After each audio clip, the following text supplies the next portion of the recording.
Britton is in Oklahoma City. Hi, Britton. How are you? Hey, Dave. How's it going? Better than I deserve. What's up?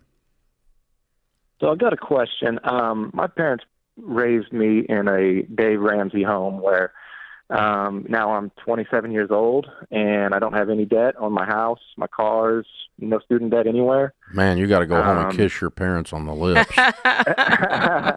You're 27 years old with a paid-for everything. Way to go. What great moms and dads. Yeah. But this is my question. I read somewhere Dave Ramsey's worth $600 million. And I want to get into that kind of wealth for my family and impacts that I can make with that kind of money. So I don't know how I get to the hundreds of millions of dollars with the kind of money that I'm making now. I think if I stay disciplined and conservative, I can definitely be multimillionaire. But hundreds of millions of dollars without taking on debt, I don't see how I'm going to get to that point. I love real estate. My wife is a realtor, and that's what we were really looking into, a lot of projects in real estate. But what would you tell me? I just don't know time-wise. That's the biggest constraint. How do you get to that much wealth?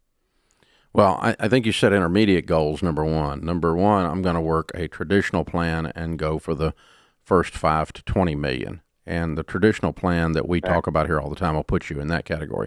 But no, you're not going to become a billionaire with your 401k. It's mathematically impossible.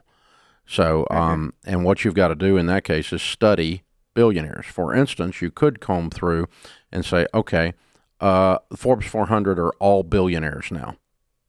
You don't make the 400 anymore unless you're a billionaire. A billionaire is 1,000 million. It's a completely different stratosphere, okay?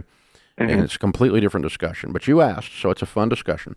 So what we do is we study best practices. We'll study the Forbes 400, okay? What do we find there? Do we find a bunch of trust fund babies? Nope. You don't find a bunch of inherited wealth.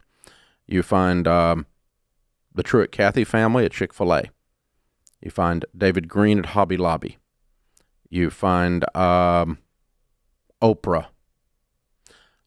You find Bezos at the top. You find Buffett at the top. You'll find Michael Dell. Okay? You'll find all kinds of things. And so what do you find? And all of those are first-generation rich, by the way. Walmart. Sam Walton when he was alive. Now that money's now dispersed to the next generation down, and I think each of those members are still billionaires. Pretty sure they are. But that is inherited wealth there because Sam, the old man, started Walmart, but it's Walmart money. So what you do find when you're going through there, and I've noticed this, is the vast majority of them are, it's like 69% are first generation rich. Okay? So that means it's possible, in other words. Then number two, how did they do it? Well, it wasn't funding their 401k. That doesn't get you to a billion. 1,000 million doesn't get you there, okay? What they typically did was start an enterprise, start a business. So, I mean, you've got Gates starting Microsoft, you got Dell starting Dell, you got Chick-fil-A, you got Hobby Lobby, you've got Oprah is an enterprise. Oprah's not a brand. Oprah is an empire. A huge brand, but it's got, hundreds and hundreds of employees. And so, I know she's a person, but she's also a massive enterprise.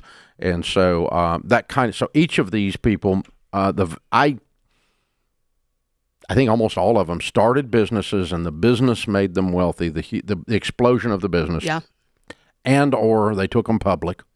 Yeah. And the stock made them rich. Obviously that's, Buffett's situation. Phil Knight. Yeah, Phil Knight, Nike. Yeah, that's another one. So but they almost all were business enterprises, and they grew large businesses. And in my case, that's where my money came from. The vast majority of it is from running for Ramsey. I've got 1,100 team members. We do $300 million a year in gross revenues here at Ramsey. And so, yeah, obviously that's where my personal net worth came from.